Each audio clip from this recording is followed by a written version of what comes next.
On Denver's frozen streets where the snow never seems to rest, a lone police officer walks with his German shepherd at his side. But this is no ordinary patrol. Rocky, the dog, suddenly halts, his amber eyes fixed on the shadow of an old pine tree. There, half hidden in the snow, sits a frail little girl clutching a tattered sketchbook to her chest. She whispers words that freeze Michael's blood. He always comes back. The officer knows at once this is no coincidence. It's the beginning of a battle against a darkness far greater than the winter night. Please support us by subscribing to the channel. The city of Denver lay buried beneath winter's heavy hand. Snow blanketed every rooftop and sidewalk, turning the world into a cold and quiet canvas of white.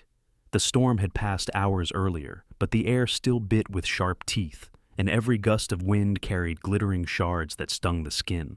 Street lamps glowed like lonely candles against the dark, casting halos of light that dissolved into falling snowflakes.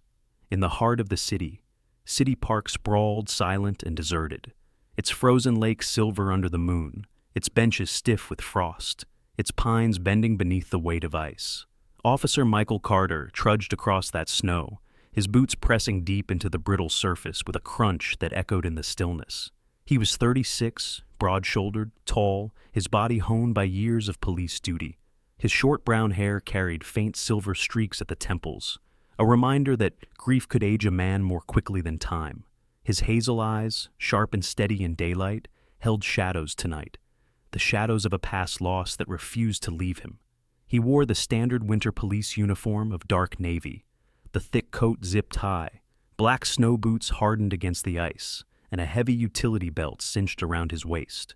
By his side moved Rocky, a 6-year-old German shepherd whose muscular build and thick coat marked him as both guardian and partner. His fur was a blend of black and tan, his amber eyes burning with alert intelligence. He walked with the composure of a soldier, each paw placed with quiet precision, yet his ears twitched at the faintest rustle, his nose catching scents Michael would never notice. Rocky was no ordinary K9. He was Michael's anchor, his steady companion since his wife's death 3 years before.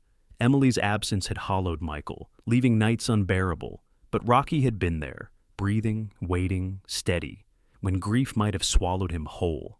The park stretched wide, a field of silence under a sky trembling with faint stars. Michael walked slowly, scanning the emptiness, more out of instinct than suspicion. His patrols were routine, meant to deter mischief, but he had learned long ago that danger rarely announced itself. Tonight, though, there was something else in the air. A tension.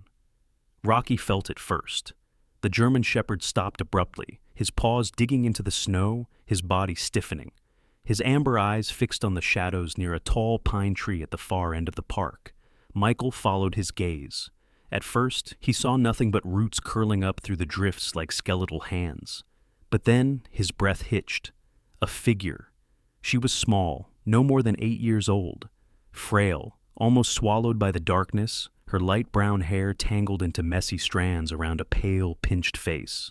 Her large brown eyes shimmered with unshed tears, reflecting the moonlight with a desperate kind of fear. She wore only a thin, bright pink t-shirt, riddled with tears and dirt, jeans, faded to near gray, and old canvas shoes that seemed useless against the snow. She was trembling, arms wrapped tight around a battered sketchbook, whose edges were frayed, the cover half detached. She clutched it to her chest as though it were the only thing keeping her from breaking apart completely. Michael slowed, lowering himself slightly so his towering form would not overwhelm her. "Hey there," he said softly, voice carried gently across the frozen air. The girl flinched, clutching the sketchbook tighter, her lips parting. The whisper that escaped made Michael's chest seize. "He always comes back." The words clung to the night like frost, fragile yet laced with dread. Michael's heart thudded in his chest. He crouched lower, hands open, his tone careful. "Who always comes back?" She shook her head violently, curls bouncing, her whole body folding tighter into the shadows of the tree. Michael reached into his coat and pulled out a water bottle. He unscrewed it and set it gently on the snow between them. "If you're thirsty," he murmured. She stared at it, wide-eyed, before darting forward like a sparrow and snatching it, retreating instantly. She clutched it, but didn't drink, still studying him with wary eyes. Rocky moved forward, his breath visible in the cold, and lowered his head. With a gentle motion, he licked her small hand. She froze, blinking, then looked down at the dog, her expression flickering from fear to something else, hesitation, then a fragile trust. She didn't smile, but she didn't recoil either. Michael's throat tightened. Rocky had done what he could not. "What's your name?" Michael asked softly. The girl hugged the sketchbook tighter, her knuckles white. For a long moment, only the whistle of wind filled the silence. Then, finally, a whisper, so faint it almost disappeared into the snow. "Lily." "Lily," Michael repeated gently. "That's beautiful." For the first time, her gaze flicked up, meeting his eyes. He saw something raw and familiar there, the loneliness of a soul that had been forced to carry too much. It struck him deeply, recalling his own nights spent staring into the void of grief. He understood her silence more than he wished he did. From across the park, faint movement stirred. Michael turned his head quickly, spotting a hunched figure near the benches. A man, perhaps in his 40s, wrapped in layers of tattered coats, his beard unkempt. A shopping cart piled high with bags rattling as he moved. A homeless drifter watching them. Their eyes met briefly, and Michael caught a flicker of fear in the man's gaze. Not guilt, but the sharp instinct to avoid entanglement. The man turned, pushing his cart noisily into the night, leaving tracks across the snow. Michael sighed. Witnesses were precious, but he couldn't chase the man down now. He turned back to Lily, crouching again. "Lily," he said, keeping his tone steady, "you don't have to be afraid anymore. Rocky and I will protect you." Her lips trembled, her voice caught in her throat. She said nothing more, but her small body shifted just slightly toward Rocky, as though seeking shelter in his steady warmth. Michael reached forward slowly, brushing snow aside from the ground so she could sit without the frost biting through her jeans. It wasn't much, but it was something. He felt a heaviness settle in his chest. This wasn't chance. He hadn't stumbled across her by accident. Something had placed her here, and him as well. Above them, the pine's branches groaned under the weight of ice, the sound like the creak of old wood in an empty house. Michael looked up, scanning the shadows. For the briefest moment, he thought he saw something move near the far edge of the park. A figure? A trick of light? His training told him it wasn't imagination. Rocky growled low in his throat, ears pricking, his amber eyes snapping toward the same dark corner. Michael felt his pulse quicken. The snow fell thicker now, as though the night itself wanted to cloak whatever lurked in the distance. He shifted, placing himself subtly in front of Lily, one hand on the butt of his service weapon, the other steadying the leash in his grip. The wind howled through the trees, and the shadows seemed to shift. Somewhere out there, someone was watching, and they weren't gone yet. The ride back to Michael Carter's modest brick house on the edge of Denver was a quiet one, save for the rhythmic hum of the engine and the occasional bark from Rocky in the back seat. The snow still fell in heavy curtains, coating the windshield, reflecting the glow of passing street lamps. Michael gripped the wheel, his eyes flicking between the road and the small figure curled up in the passenger seat. Lily sat with her knees pulled tight to her chest, the tattered sketchbook clutched so firmly against her pink shirt that it seemed an extension of her body. Her jeans were damp with melted snow, her shoes leaving wet prints on the floor mat, but she made no complaint. She said nothing at all. Every so often her lips trembled as though a whisper fought to escape, but failed. Michael resisted the urge to press her. He had learned with survivors, sometimes silence was their shield. Rocky, seated on the back seat with his large body stretched across the vinyl, leaned forward, his amber eyes fixed protectively on the child. Every time she shifted or shivered, he stirred, his ears pricking, a low whine rumbling in his chest. The bond was already forming, fragile but real. Michael noticed the way Lily occasionally glanced back at the dog, as if measuring her own courage against his steady presence. Michael's home was unassuming, a 2-story red brick structure with a porch that creaked in winter winds. The garden out front was buried in snow, shrubs reduced to small lumps beneath the white cover, and the pathway needed shoveling. He parked the patrol car and hurried Lily inside, Rocky padding closely behind. The warmth of the furnace met them at the door, though the house itself felt sterile. The rooms were neat, the furniture sturdy, but there was an emptiness to it all, the kind that lingers after laughter has died. For Michael, it had been 3 years since Emily's voice filled these walls. He had never managed to bring them back to life. Inside, Lily hovered near the threshold, her small frame stiff, eyes darting as if preparing to flee. Michael gently helped her remove her damp shoes and set them by the door. Rocky pressed his large head against her arm, and she instinctively rested her fingers in his fur. It was the first real sign of trust. "Easy," Michael said softly, hanging his jacket. "You're safe here." From the neighboring house, the sound of a door opening carried faintly through the cold. A woman's voice called, sharp at first, then softening. Moments later, the figure of Rosa Alvarez appeared at the edge of the porch light. She was in her late 60s, of medium height, with silver-threaded dark hair tied neatly at the back. Her face, lined with age, carried a dignity that spoke of resilience. Rosa had been an art teacher for decades before retiring. Her students had always described her as both demanding and fiercely protective, a woman whose compassion was sharpened by a tragic past, the loss of her granddaughter to an alcoholic father. That wound had carved permanent sorrow into her, but it also left her with a resolve to guard any child she could. She often baked for the neighborhood kids, taught free art classes in her living room, and carried a quiet authority born from grief and love. Rosa stepped closer, her eyes narrowing as she took in Lily's state. "Michael," she said, in a voice that balanced concern and reprimand. "Who's this little one?" Michael hesitated, then answered with quiet conviction. "Her name is Lily. I found her tonight in City Park." Rosa crouched down carefully, her winter scarf falling loosely around her shoulders, her hand hovering before gently brushing a strand of tangled hair from Lily's face. The movement revealed faint bruises along the child's arms, purple blotches peeking from beneath the torn sleeve of her shirt. Rosa's eyes hardened, her voice lowering. "Who did this?"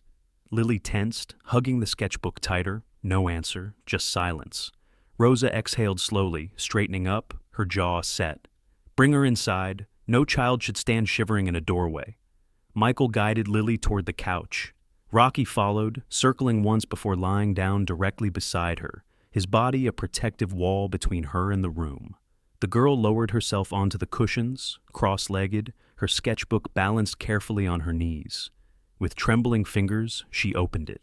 Michael and Rosa exchanged glances but said nothing. They watched instead.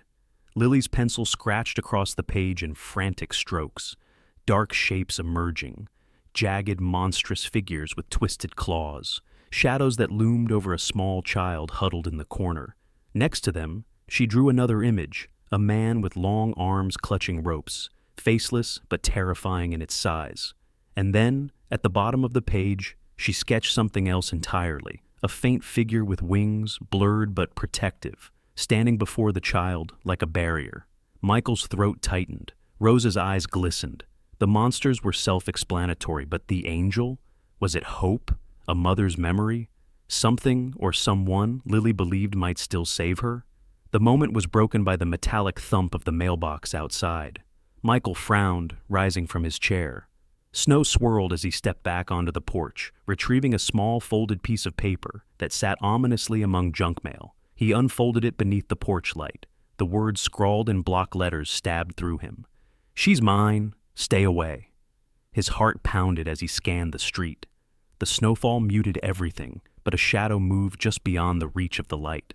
Michael rushed inside, tossed the paper onto the table, and headed to the study where his security monitor glowed. Rewinding the footage from the last hour, he watched in grim silence. There he was, a man in a hooded jacket, broad-shouldered, lingering by the mailbox.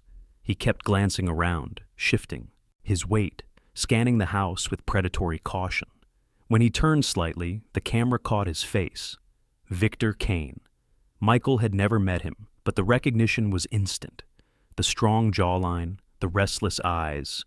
It matched everything Lily's monsters suggested. He was circling already. Rocky growled low, ears pricked as though he too sensed the danger. The dog rose, pacing toward the window, barking sharply when a branch cracked outside. His whole body radiated alertness, muscles coiled as if ready to lunge through the glass. Michael placed a steady hand on his partner's back. "Easy, boy. We've got eyes on him now." Rosa stared at the monitor, her lips pressing into a thin line. "That man won't stop. Not until he takes back control. I've seen this before." Her voice faltered, then steadied with fierce determination. "When my granddaughter Sophia was 6, she lived with her father after my daughter passed away. He drank, he raged, and she paid the price. I begged the court to intervene, but by the time they did, it was too late." Rosa swallowed hard, eyes glistening but unflinching. "I promised myself I would never stand by again. Not for any child." Michael turned to her, the weight of her vow matching his own. Lily sat quietly on the couch, unaware of the full storm building around her, though her body remained pressed tightly to Rocky's side. Michael closed the laptop with a decisive snap, his voice low but resolute. "Then we protect her, whatever it takes." Outside, the snow thickened, hiding the streets in white silence. Yet in that silence, danger crouched closer, already scratching at the walls of safety.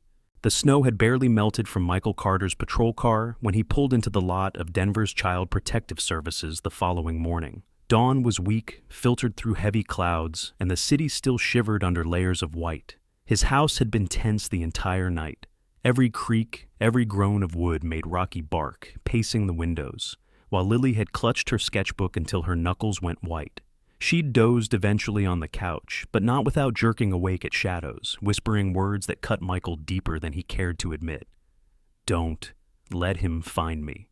Now, as he guided her up the steps of the gray stone building, her small hand clinging to his coat sleeve, Michael felt the weight of the world pressing down. Rocky padded close at their side, his fur still damp from melted snow, his amber eyes sharp, scanning every face that passed as though daring the shadows to try again. Inside the CPS office, the fluorescent lights hummed overhead. The walls were lined with posters about safety, adoption, and smiling children that somehow looked painfully out of place in this sterile environment. Behind the reception desk, a woman in her 40s stood waiting. Andrea Lewis. She was of average height, with curly brown hair pinned neatly back, glasses perched on her nose, and a wool coat still speckled with snowflakes. Her face bore both patience and fatigue, the kind that comes from carrying the weight of other people's tragedies. Andrea had worked child welfare cases for over a decade. She had seen children broken, silenced, and sometimes saved. A divorce years ago had hardened her perspective, but it also fueled her resolve. She refused to let children slip through the cracks the way she felt she had during her own childhood. Andrea crouched slightly so her gaze met Lily's. Her voice was soft but firm. "Hi, sweetheart. I'm Andrea. You don't have to say anything you're not ready to. But I want you to know, you're safe here." Lily's eyes darted nervously, and she pressed tighter against Michael's side, her sketchbook clutched like armor. Rocky leaned forward, nudging her hand with his nose. That small gesture steadied her, and she exhaled just enough to nod.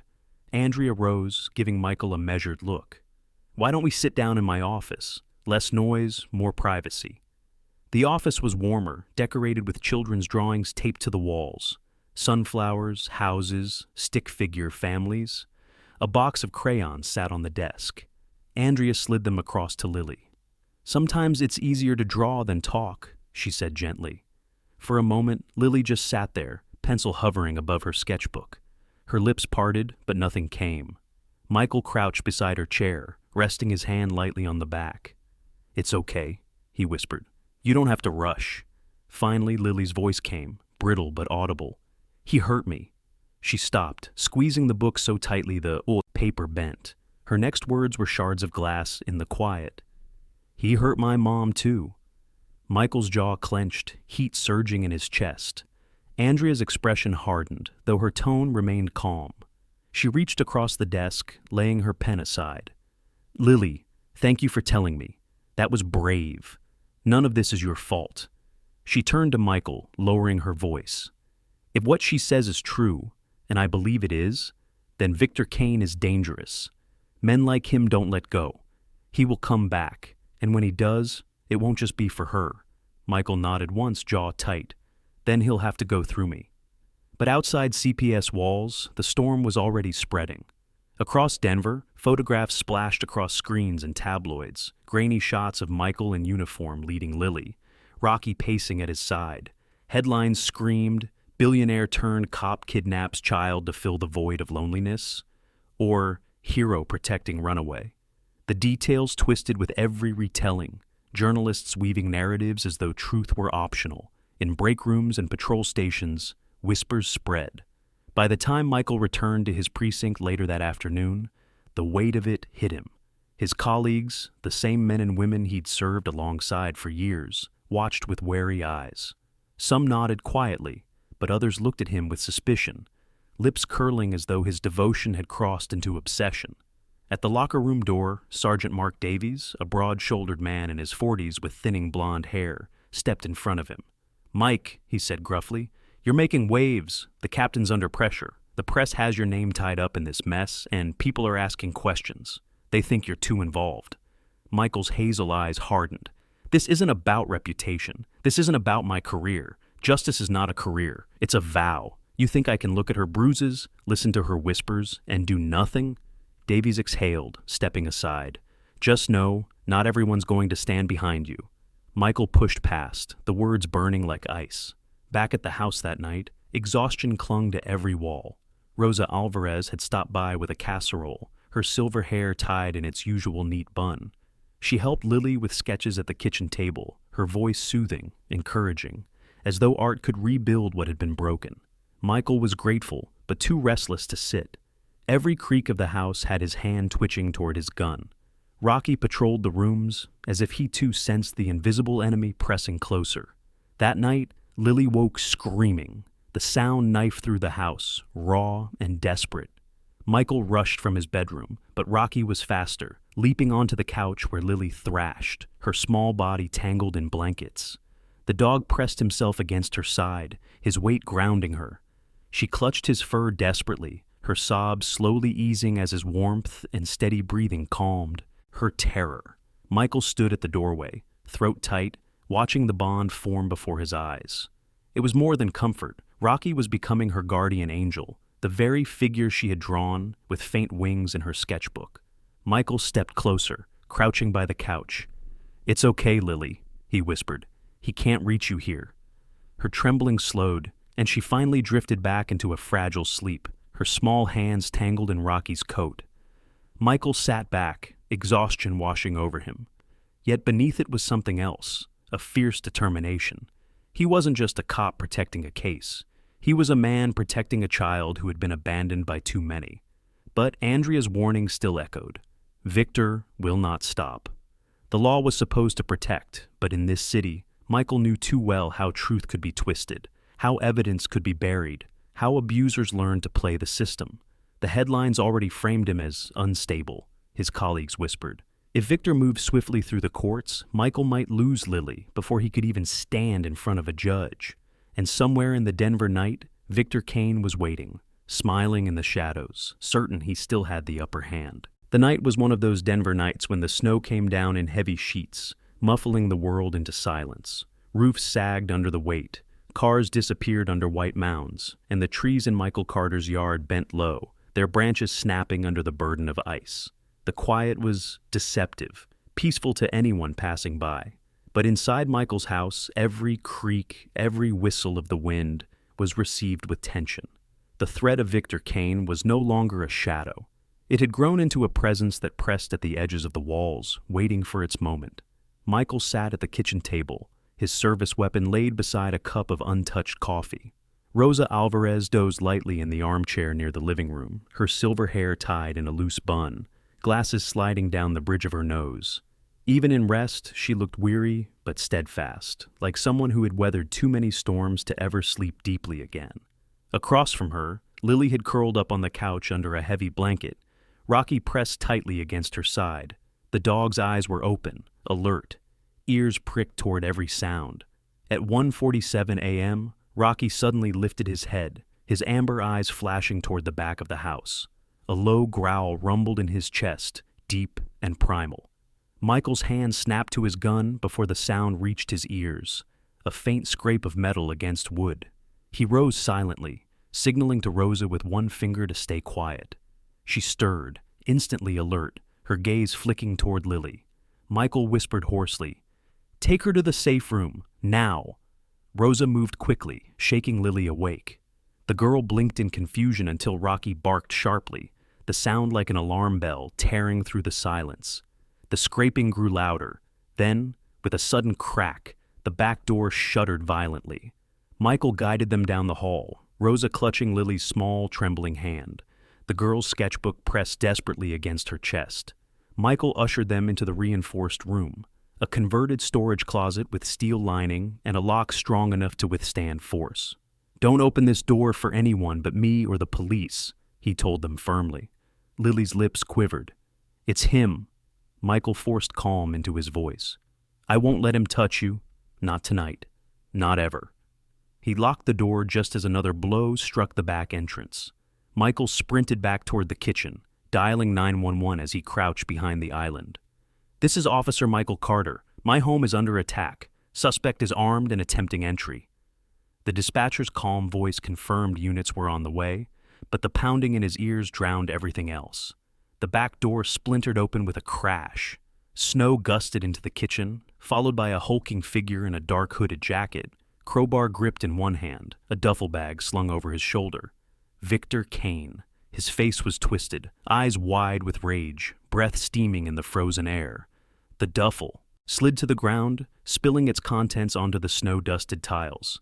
Coils of rope, rolls of duct tape, and zip ties scattering like evidence of intent. Michael rose from cover, weapon aimed. "Drop it, Victor. The police are on their way." Victor's laugh was jagged, unhinged. "You think this is about her? You don't know a damn thing, Carter." He swung the crowbar into a cabinet, splintering wood. "If she talks, they'll all burn. She knows too much about the deal." Michael's chest tightened. "What deal?" But Victor only sneered, pacing like a cornered predator. "You think you're saving some broken little brat? She saw things she wasn't supposed to. Men in the basement, boxes that weren't meant to be opened. You keep her, she'll bring hell down on all of us, and you with her." Michael's mind raced. This wasn't just domestic abuse. This was bigger. Something organized, something criminal. Drugs, trafficking, maybe worse. He thought of Lily's whispers, her drawings of monsters with ropes. She hadn't been imagining. She had seen the truth. Rocky, teeth bared, lunged forward just as Victor shifted his weight. The dog's bark split the air, forcing Victor to stumble back. Michael advanced, gun steady, until the sound of sirens pierced the night. Blue and red lights flashed through the frosted windows, cutting across Victor's furious expression. "Police! Drop the weapon!" a voice bellowed from the yard. Victor froze for only a heartbeat before bolting toward the back door. He leapt into the snow, but officers were already there, weapons drawn. Two men tackled him into the drift, the crowbar skidding across the ice. The duffel burst open further, revealing more damning items: chains, gloves, knives. Victor roared, thrashing, his curses spilling into the night, but he was forced down, hands zip-tied, face pressed into the snow. Michael lowered his weapon, exhaling a breath that fogged in the cold. He stepped onto the porch, boots crunching on ice, watching as Victor was dragged upright, his eyes blazing with venom. "This isn't over, Carter. She's mine. You hear me? Mine." Michael's jaw clenched, but before he could respond, Rocky stepped forward, planting himself firmly between Michael and the restrained man.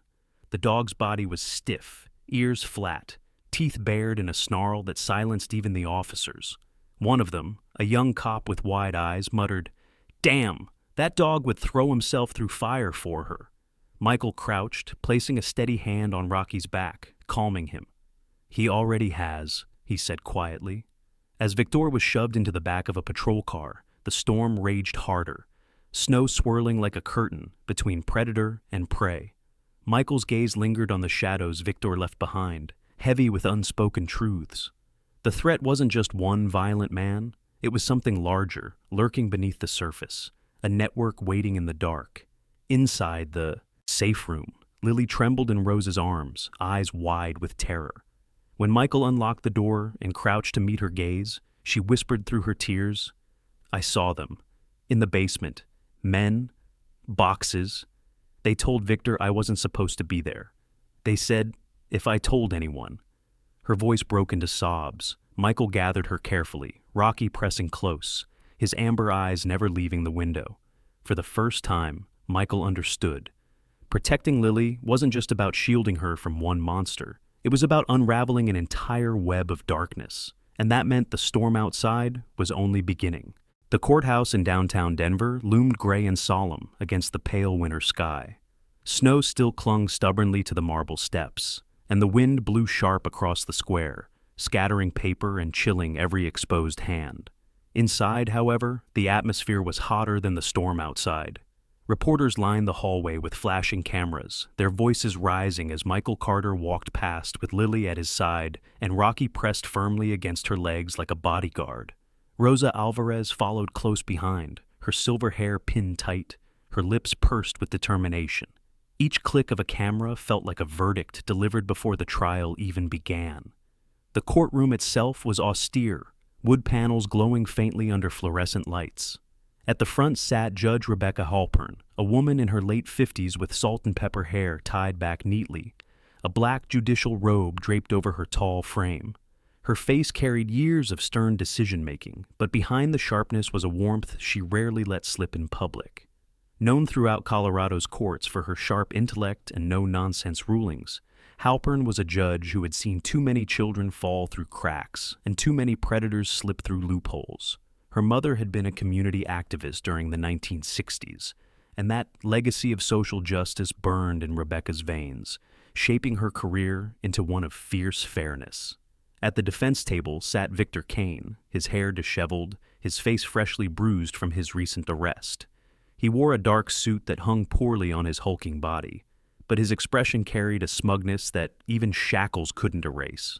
Beside him was his attorney, Leonard Briggs, a thin man in his 40s with slicked-back dark hair, wire-rimmed glasses, and a permanent smirk that seemed to ooze contempt for everyone in the room.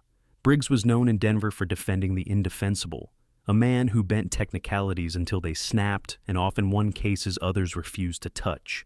His reputation was built on theatrics, not truth. Briggs rose first, his voice smooth and dripping with false sympathy. "Your Honor, what we have here is a grieving, lonely man, Officer Michael Carter, who, in the depths of his sorrow, took matters into his own hands. He saw a vulnerable child and convinced himself she belonged to him. This is not rescue, it is abduction dressed in the cloak of heroism." Michael's fists tightened at the words, but he remained seated, his jaw clenched. Rocky, sensing his tension, nudged his hand, grounding him. When his turn came, Michael stood. He wore his police uniform, freshly pressed, the dark navy catching the light. His hazel eyes swept across the room before locking on Judge Halpern. His voice was low, but carried a steel that silenced whispers. "Your Honor, I did not abduct this child. I found her freezing, bruised, hiding beneath a tree in City Park while snow fell around her. She whispered words no child should have to say. I took her home because she had nowhere safe to go. She is my daughter, not by blood, but by choice, by love, and I will protect her with everything I am." The courtroom stirred, some scoffing, others nodding quietly. The tension broke slightly when the bailiff announced the next witness, Henry Jameson, the homeless man who had seen Lily in the park that night. Henry shuffled forward, a man in his late 50s with a weather-beaten face, stubble lining his chin, and a heavy coat patched in several places. Life on the streets had hardened his features, but his eyes were clear, steady. He spoke without theatrics. "I was there that night. I saw the officer kneel down, give her water, and cover her with his coat. He didn't take her, he saved her. If he hadn't, that girl wouldn't be alive to sit here today." Gasps echoed faintly across the room. Briggs tried to discredit him, sneering, "A homeless drifter is hardly a reliable witness." But Judge Halpern silenced him with one raised hand. "This court will decide credibility, counselor, not you." Finally, it was Lily's turn. Michael's heart wrenched as she rose from the bench, her small figure in her faded jeans and oversized pink sweater, walking timidly toward the stand. Rocky followed instinctively until the bailiff stopped him at the rail, and he sat obediently, amber eyes locked on the girl as if holding her up from a distance. Rosa whispered encouragement from the bench, her fingers clutched in silent prayer. Lily's hands trembled as she opened her battered sketchbook. She held it up for the judge. One page revealed jagged monsters, black shadows with claws and ropes, a visual scream of her past. She turned the page with shaking fingers, revealing a snow-laden pine tree, its branches blossoming with flowers of blue and white. Beneath the tree stood three figures, one tall man in dark blue, one older woman with silver hair, and herself, smiling for the first time. Beside them was Rocky, sketched with careful detail, ears pricked, a guardian angel with paws. Her voice cracked but carried across the silent room. With him and her and Rocky, I can draw flowers now. I want to stay safe with my family. Even Briggs had no words for that. Silence hung heavy until Judge Halpern finally leaned forward, her sharp eyes softening. Sometimes the truth is not only spoken, it is drawn, it is lived, it is defended in actions more powerful than words. This court will not punish an act of salvation. Her gavel struck once. Custody of Lily Parker is hereby granted to Officer Michael Carter. Victor Kane is forbidden any contact and will remain in custody pending further investigation into his criminal activities. She turned her gaze on Victor, her voice cold as ice. And let it be clear, this court will not be intimidated by violence or hidden conspiracies. Your threats end here. The room erupted, not with chaos, but with laughter and applause when Halpern glanced at Rocky and added dryly, and I believe this guardian angel with paws deserves credit for his part as well. The tension cracked into warmth. Even Rosa chuckled, her eyes glistening with relief. Hours later, after the crowds dispersed and the courthouse emptied, Michael drove Lily and Rosa to a quiet cemetery blanketed in snow. The winter sun had finally broken through, scattering golden light across white drifts. They stopped before a simple grave marked Emily Carter, beloved wife and mother. Lily knelt, placing her drawing carefully against the stone, the one of the tree, the flowers, the three figures, and Rocky standing guard. Her small voice trembled, but was filled with peace. I'm safe now, Mommy. He takes care of me. Michael rested his hand on her shoulder, Rosa beside him, Rocky sitting tall like a sentinel. The storm had passed. The snow still lay thick, but in the sunlight, it glittered like promise. A new family had been born that day, not by law alone, but by love, sacrifice, and the bond of one child, one man, and one dog who refused to let darkness win. In the end, this story reminds us that even in the coldest winters of life, God places miracles in our path. Sometimes they come in the form of courage, sometimes in the form of love, and sometimes in the form of a loyal guardian with paws. Lily found safety not only through Michael's protection, but through the divine hand that guided them together. It shows us that family is not only built by blood, but by the choice to love, to protect, and to sacrifice. And in our daily lives, we too can be that miracle for someone in need. A kind word, a helping hand, or simply the decision to care when no one else does. Let this story be a reminder that God's light shines even through brokenness, and that no darkness is too strong when love and faith stand together. If this story touched your heart, please share it so that others can be inspired. Leave a comment below and tell us how this message speaks to your life. Do not forget to subscribe so you never miss more stories of hope and healing. And finally, join us in a prayerful moment. May God bless you and your loved ones. May His hand guide you in times of struggle, and may His peace fill your home. If you believe in His miracles, write Amen in the comments to stand together in faith.